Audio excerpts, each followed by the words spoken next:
Guys of a Certain Age is brought to you by no one.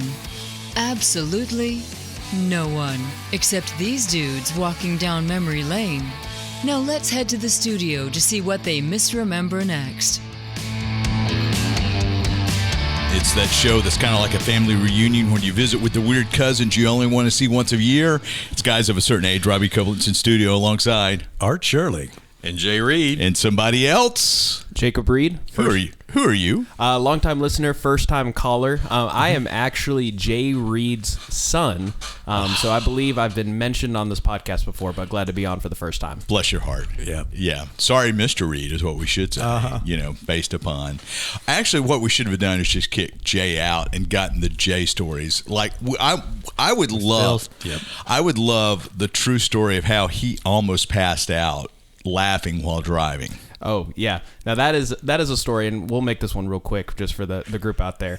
So we are chilling. We're driving along our way, and as a typical father would do, just rips one. And this one is... Do we know that? Is this new information? This is probably new. It was an SBD. No, it is a ripped one. Kind of that Jeff Foxworthy, like he took his courtesy fart kind of moment kind of there. Sorry, Mrs. Reed, but this is your grandson. There goes our explicit rating. So he is just chuckling away because my sister just makes just the most disgusted noise ever. And he's laughing so hard. And if you don't know this about my dad, if he starts laughing, it's all air out, no air in. So it goes from a laugh to a cough. And I just distinctly remember my dad head rolling down and then slamming into the guardrail. Gosh, dog, that's very scary. The car slammed into the guardrail, not my head. It truly was silent but deadly. Unsafe at any speed. Wow. Okay. Well, that does it for this episode. Yeah. So I'm tempted to make a Racing Stripes joke, but I'm not. Yeah. So, Jay, is this the last time Jacob's going to be on the podcast? I don't know. I'm not embarrassed by that story. It's you were. There's other stories that I'm sure. Well, we'll save those for another time. Right. So this is a story we still tell at like Christmas time as a funny moment. So there's some other ones for sure though. We'll have to get those off air and then vet them and then revisit them. So let's jump into Geeks of the Week. So Art, you want to go? Do you have one, Jay? I actually did come with a Geek of the Week. All right, we have to go first with Art. Otherwise, he gets discombobulated if he doesn't go first. I lose my place. Yeah. Mine's very quick. There's a documentary that's being considered or being made actually on Alex Ross's Kingdom Come, the graphic novel that came out sometime mid to late 80s. It was after Dark Knight Returns, and kind of the focus became on graphic novels. This was a 4-part series, I believe. And it was in a not too distant future where superheroes had kind of become too powerful. I think we're seeing a lot of this influence in James Gunn's upcoming Superman movie, including the Superman symbol itself, which is being pulled from, that's a variant of what Alex Ross came up with. But Alex Ross, for those of you that don't know, is a comic book artist who does a painterly style. And he's just an incredible artist. He's worked for both Marvel and DC. And Kingdom Come is one of those very important graphic novels in the history of comics. And so I'm looking forward to seeing his process and what he did. I know he uses a lot of references, has models, lights them, and paints from those references. So it'll be interesting to see. And we're seeing a little bit of that influence on The Boys, which is now airing on Amazon Prime. But that is kind of the superhero gone bad, but with a little bit corporate mentality. Yes. When didn't Kingdom Come...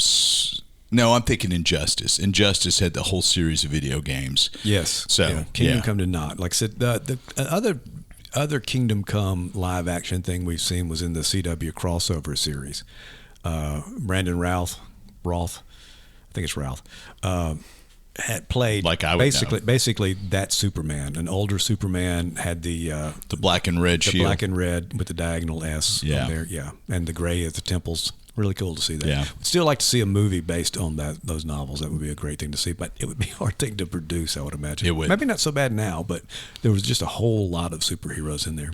Yeah, Kingdom Come was great. I've actually got the 4 individual series issues, not the collected. So yeah, that's great. the same here. Did it say where it was going to be viewed and streamed? Well, I'm sure on Max. Yeah, it's a DC piece. Yeah, that's what I would imagine. I don't remember it said specifically where it is. It's kind of, maybe it's in development hell at this point, but it's I think it is happening, and Max would be where they would put it since it is DC Makes property. sense, yeah. Mm-hmm. I follow Alex Ross on Twitter. Me too. Well, Instagram's where I follow him. So, yeah. And he puts up I'm sure it's a dual feed, but the stuff he puts up, is great. And a lot of YouTube videos too.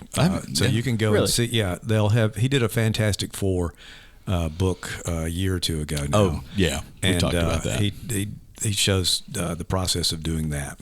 Yeah, it's very interesting to see. Cool.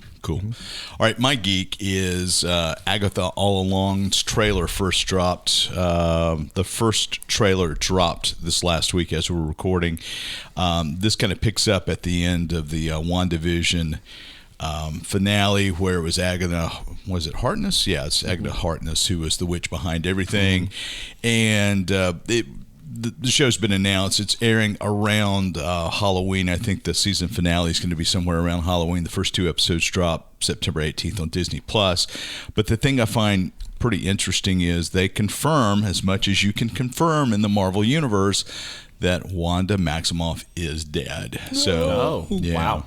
Yeah, so the last Doctor Strange multiverse of madness, multitude of madness, whichever one it was, where she perished at the end.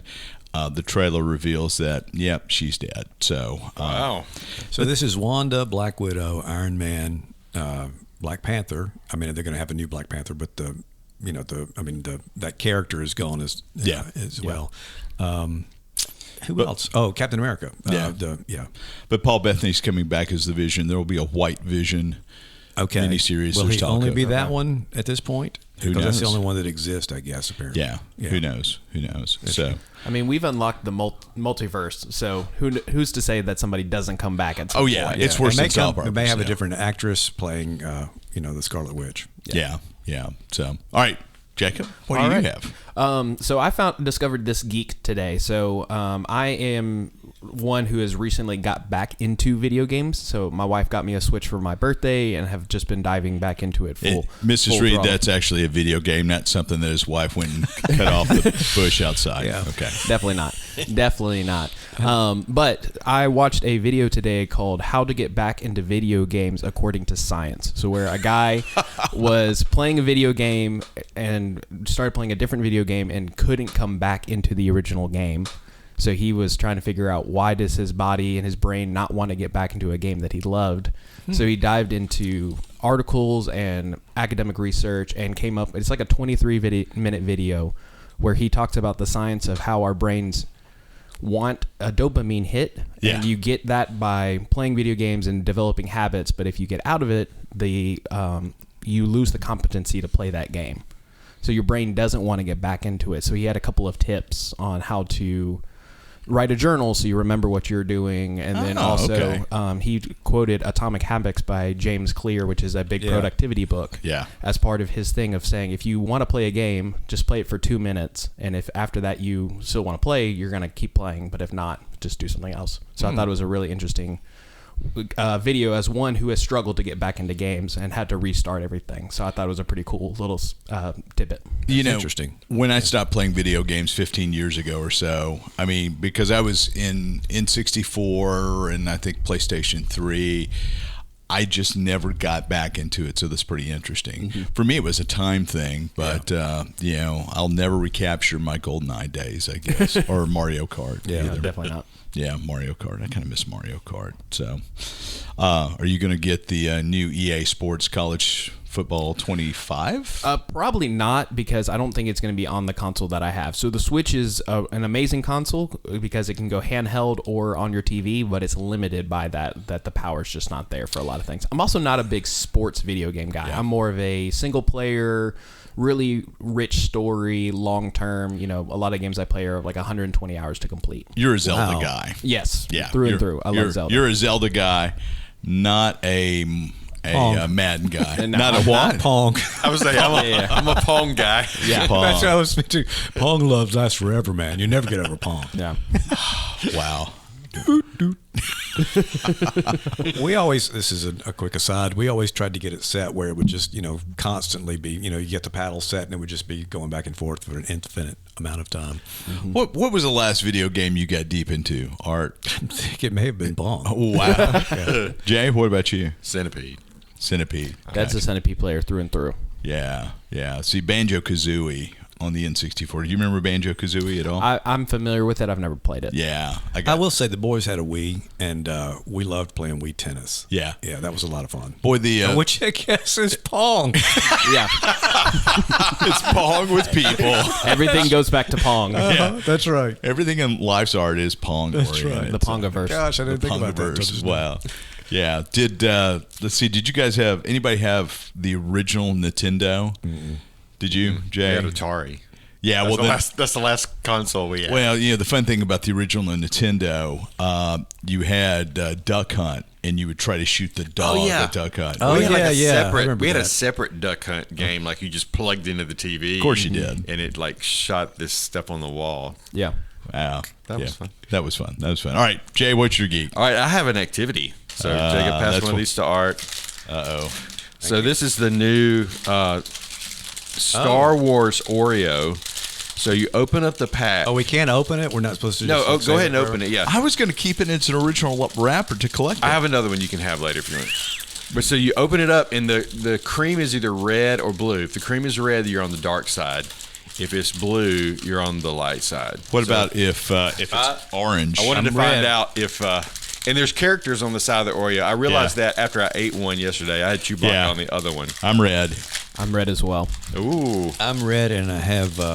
I had Darth Vader and Boba Fett. I have Jabba and Boba Fett. I've got a stormtrooper. Oh, I'm red too. We're all red. That's crazy. I've got a stormtrooper on one and Kylo Ren on the other. Oh. I have Darth Maul, I think. And is that Kylo Ren? I believe that's Vader. Nope. That's Darth Sidious. Okay. Let me see. Or the Emperor. That's Palpatine. Yeah, Darth Sidious. Palpatine, and that is Darth Maul, right? Yes, that's Kind Maul. of looks like a fiery demon. Yeah, that's Maul. Darth Okay. Maul. Yeah. Well, see, the first pack I opened, I was light, so I guess I'm purple now. You have brought balance to the Force. I did. He is the I Grey brought Jedi. balance to the Yeah, Force. he is a great Jedi. So these have some kind of crystals in them. Otherwise, it's Jay just Greta. colors. He's a J guy. Jay Greta. Yeah. Yeah, they have kyber crystals in them. Kyber crystals, yeah. Yeah. Do you know what a kyber crystal is? I've heard of them. Do you know what a kyber That's crystal? what powers the lightsaber. That is the crystal that the laser focuses through. And what is the stuff that's in your bloodstream that tells you? Midichlorians. Midichlorian. Okay. Yeah. We shall not speak of them again. That's it. That is a sorry, Mr. Robbie word. That's okay. right. Okay.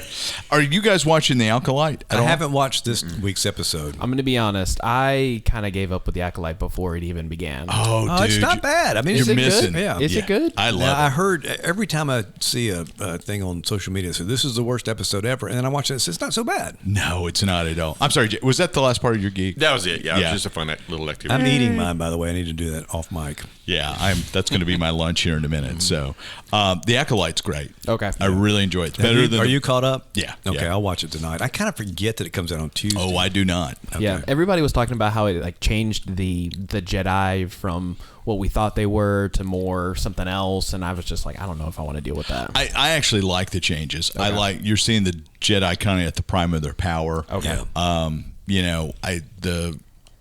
It's not so much mystical duo going out to police the universe. It's more of a like a alpha strike force or something. Yeah. like Okay, that. cool. So Yeah, Green Lanterns with lightsabers. Okay. Yeah, All right. yeah. So I if they think I'll wear, watch it eventually. I'm I just intrigued haven't had now, time for sure. to Yeah. start it yet.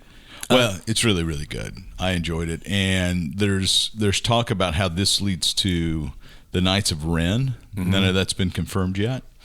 So, yeah, it's pretty awesome. So I've you go. enjoyed And they it. come from the Knights who say, That's what I was about to do the same thing.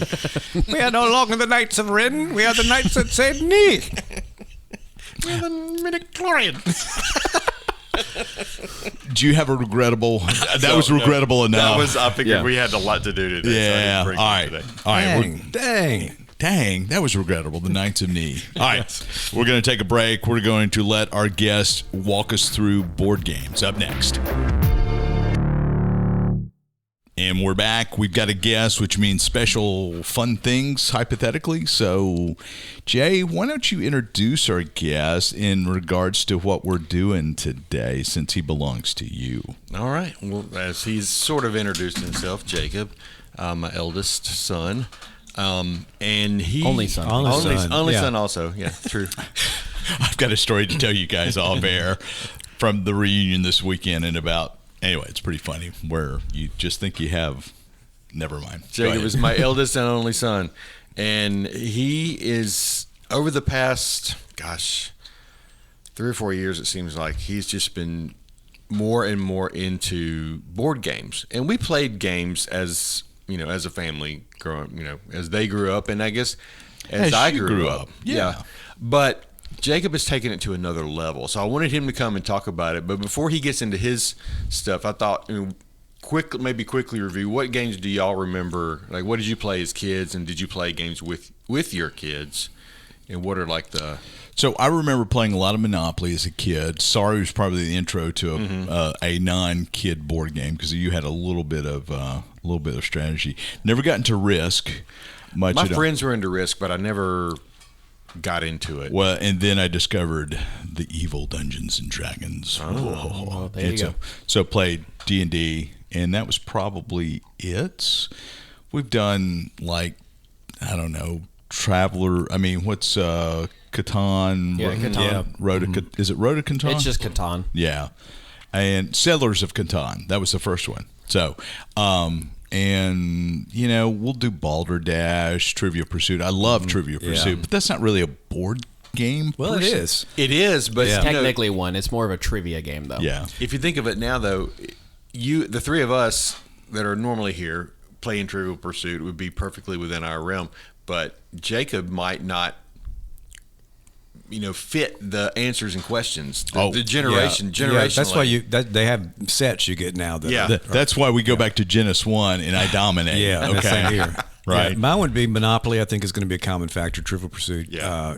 Life we played. Clue we loved playing that. Yeah, Clue. Pictionary?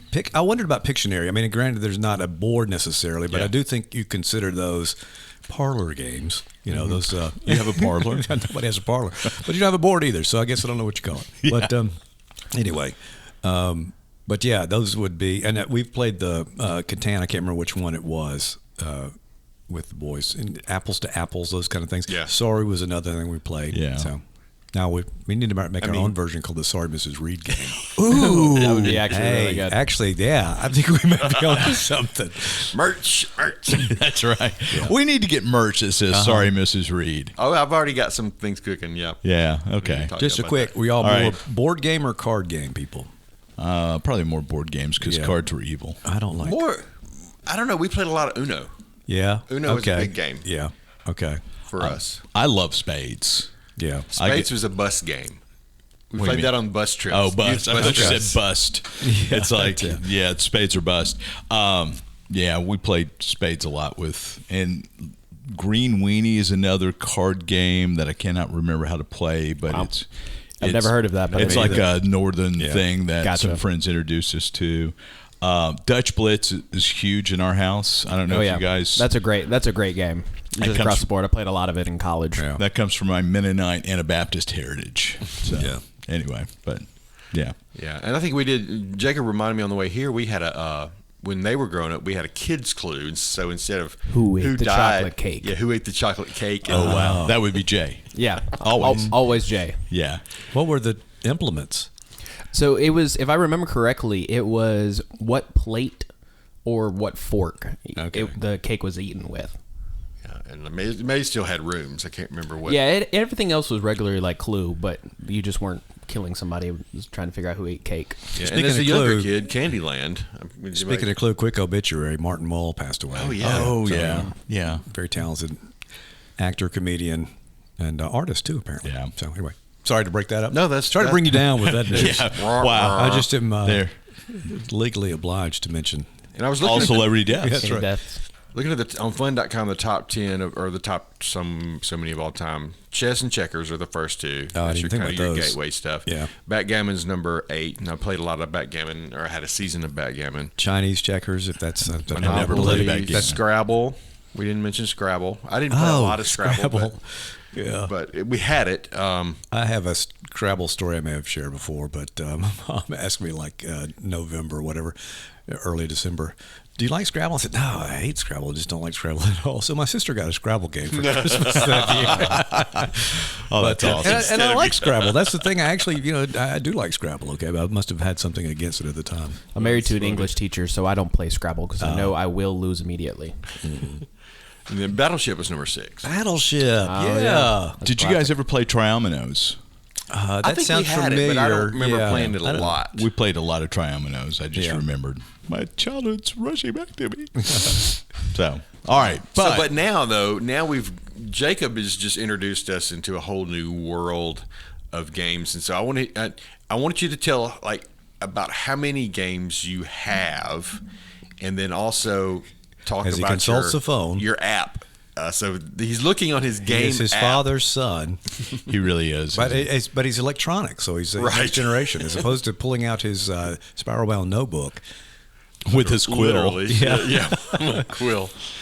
All right. So what are you looking up numbers now? He is. Yes, I am. So, just for a little bit of context behind this, I am what you would call the definition of the perfect board game marketing strategy. Because in board games, there is this concept known as a gateway game. So this is a game that you might find at a Target or a Walmart that has a lot of mass market appeal that you will play. And then from there, you enter into the next step of games. So Settlers of Catan is your classic gateway game. Came out in English in 1997. Somewhere about 45 million copies have been sold across the world. So if you've met somebody, they've probably played Catan. And I played a lot of Catan in college. Yeah. I played And that was my introduction into board gaming. Sure. And then from there, when I got married, I put some board games that were recommended to me on my wedding registry. Yeah. Very modern. Very modern. And then from there, we played one called Dominion. It's another gateway game that introduces a concept called deck building, which is you start with nothing in your deck or really bad cards and slowly buy better and better cards across the board. Took me and my wife 2 hours to play. Wow. And we had to call in a friend because we didn't know how to play. But now we play that game. We own multiple expansions, so more cards to this game, and we can play a whole game in about 15 to 20 minutes, depending on how fast we're going. What about Magic the Gathering? I played a lot of Magic the Gathering in high school, but I cannot keep up with that because it is what is called a trading card game. Yes. So I just financially can't get behind it. But it's really big in my area.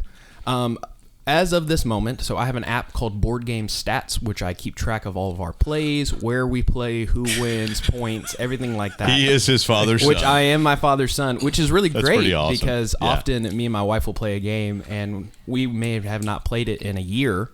And she says, hey, who won last time? And I'll be like, oh, you won. So if you wanted to know, my wife... That's always the answer. That's always... You don't Regardless need an of what app for your that. app says. Yeah. My wife wins 47% of games we play. I win 46. Who wins the other 7? Anybody they play with goes on. So I'm on the app somewhere. I've played with hundreds of people, and most of them are in this app. But right now, I own approximately 126 games. Good grief. Wow. And 20 of the are with an additional 20 expansions, which are not full games, which you can buy more content for a game, kind of like a DLC. Like a DLC. And for, Trivial Pursuit did that too with different card sets. Packs. Yeah. Once you order the game, once you have the board and you have all the accoutrements. Yeah, buy extra cards or more pieces. But we actually are so into board games, we built custom shelves in our living room. Oh my god!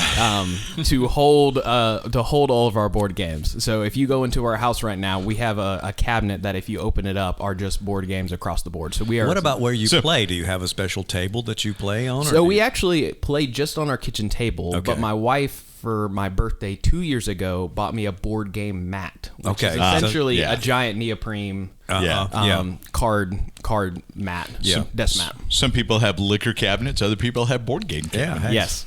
And what's the one 100%. that Charlie and Lauren made for you? What's it called? It's not a board game exactly, but It's a Canadian dexterity game called Crokinole. So my brother-in-law sent in a group message. He built one for himself, and I immediately knew what the game was. And so for my birthday or for Christmas, he made me a board, and we actually had that Crokinole. We actually have that hanging in our house, in our living room. It's like an art piece. Wow. In our home. So that's pretty cool. We're pretty into it.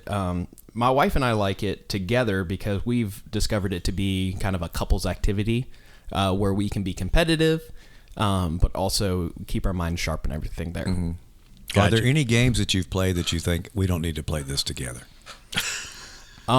Yes, and the reason for that being is that me and my wife like different styles of game. Okay. So in board games, you can they go from light, medium to heavy is kind of the generic terms that you use. So a light game might take 15, 20 minutes, usually one or two pretty simple rules. Yeah.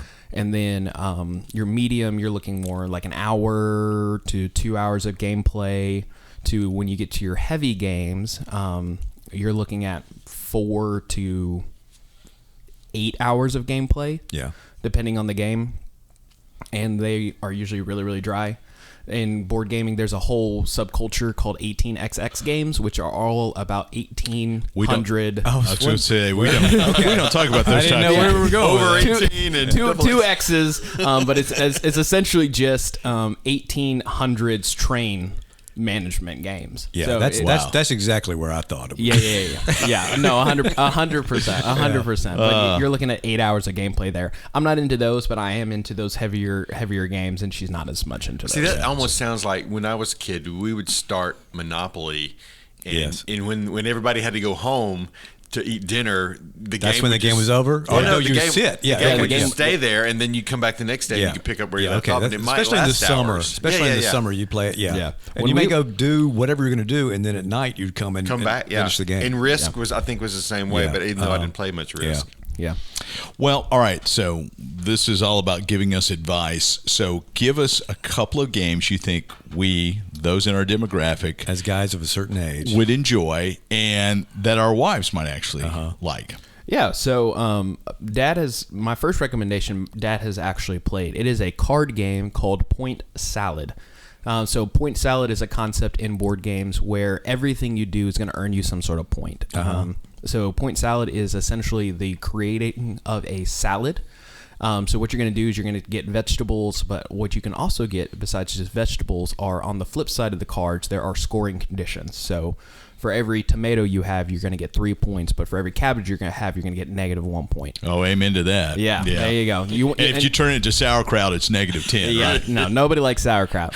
But with this game, what you're going to do is you're just going to collect scoring conditions and vegetables, and you're going to try to get the right combination to score you a lot of points. So Dad has actually played that, and I It's think a food game, so that was Well, and the subtitle of it is Dirt and Sadness, right? some of us like salads.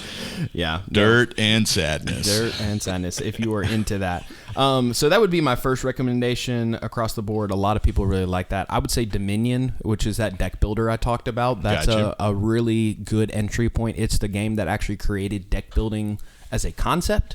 And not every board game, but a lot of board games now incorporate deck building because it's so much fun. So that is a really good one to get introduced to that world. But also it's a problem because there are somewhere in the range of like 20-something expansions for it. So you can just like keep buying content for it as much as you want. If you are into any sort of Sudoku or anything like that, Quinto would be a really good match for you. So you're rolling dice and trying to make sure you put numbers in ascending order in the right place. You can't double up or anything like that. That's a really fun one.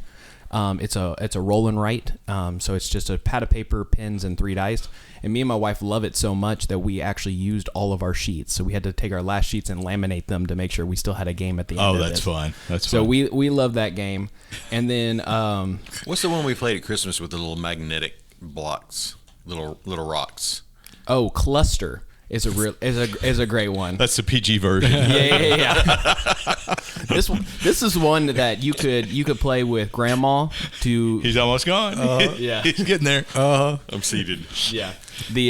For the oldest to youngest, it's great because it's just a piece of string in a circle, and then you remember when you would go to any sort of like beach town or any tourist attraction, and then they would have those magnetic rocks that you could buy by the bag. Yeah. They just have 24 of those, and the whole game is you have to put them inside the circle, and if they cluster together, they gather, you have to pick them back up. and it's first person to get rid of all your rocks. So you can. We played somewhere. But there's not anything like Yahtzee that you may yell out something when you get. No, nothing like that. Not depends on what family members you're playing with. There might be some things that you're going to be yelling out. What family members are you referring to, Jacob? There you go. I'm gonna keep that part shut. So we have some competitive people. We have some very competitive people in it. So I would say those are your first recommendations. If you the last one, if you're into just a little bit of a feeling of gambling, is a game called Quacks of Quedlinburg, which you're basically Gesundheit. Quacks of Quedlinburg. Okay. Which is essentially, this game has won multiple German game awards because Germans are super into board games. If you didn't know that, they're the ones who kind of created the modern board game. We're very movement. popular in Germany. Apparently, that in Brazil. They consider us the Quacks of Clutton. I couldn't even say the last word. Quacks of a certain age is how they refer to us. What is these clocks? Quacks. I don't know. Sorry. Oh, okay. Okay. Let's reel it back in. No, this one's it's called a back builder. This is what happens when you feed Art Oreos on air. Okay. Right. All that red dye 40. Sugar. That's right. Red dye. Don't feed the animals. All right. Sorry. What is it? Don't feed him after midnight. Yeah. He's a gremlin. Oh yeah. So Quacks of Quedlinburg, it's a bag builder. So you're buying little chips that you put in your bag, and it's got a really nice tactile. You're pulling things out of your bag, and it's a push your luck. So if you pull too many of the wrong thing out, your pot explodes. And it's just like.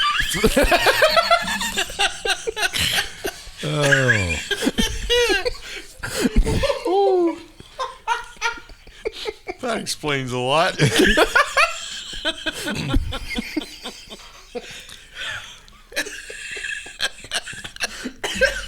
One time I'm not driving.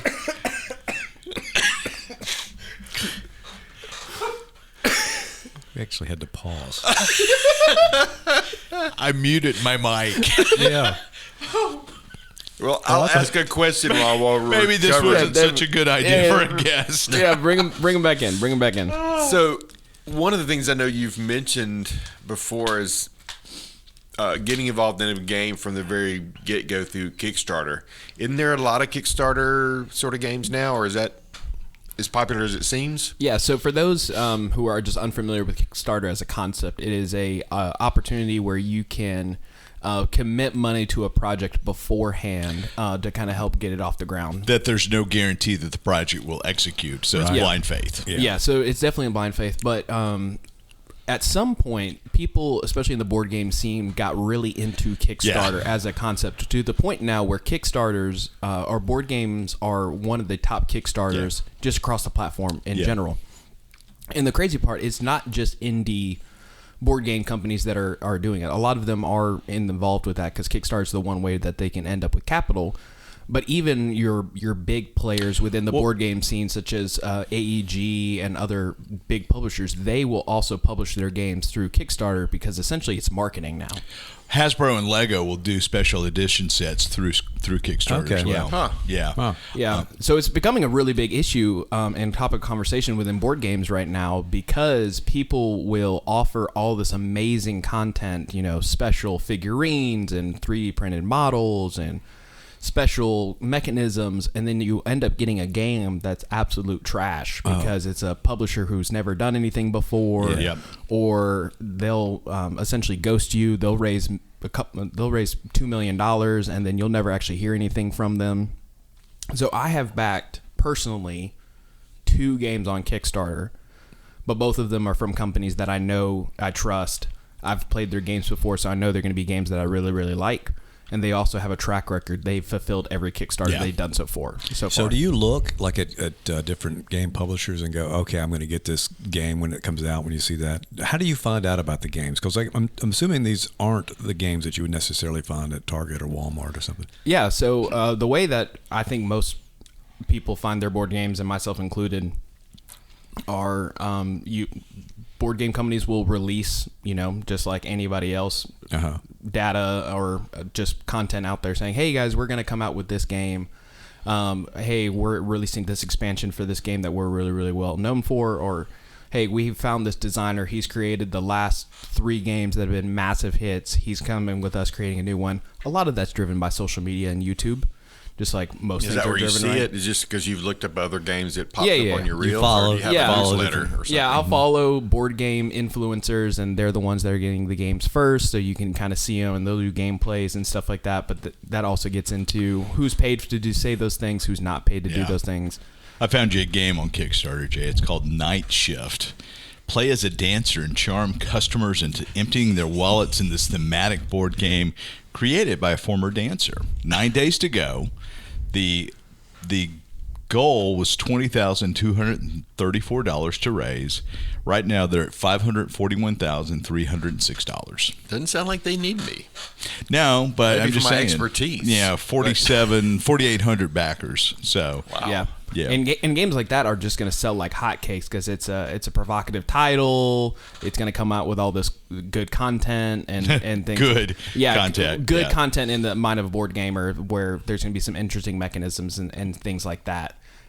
So Kickstarter is just a dangerous place to be if you're trying not to spend money because you'll look and there'll be like these special exclusives that you can only get. Buddy, I've done so many Kickstarters through the years, but I've done comic books. That Peak Design backpack up there came through Kickstarter, and Peak Design does some amazing satchels, camera bags, and whatnot. And they do almost everything through Kickstarter to ramp up. We should do a Kickstarter show one time. So For our Sorry Mrs. Reed game. yeah, there you go. There you go. And then if we don't make it, we just keep the money, right?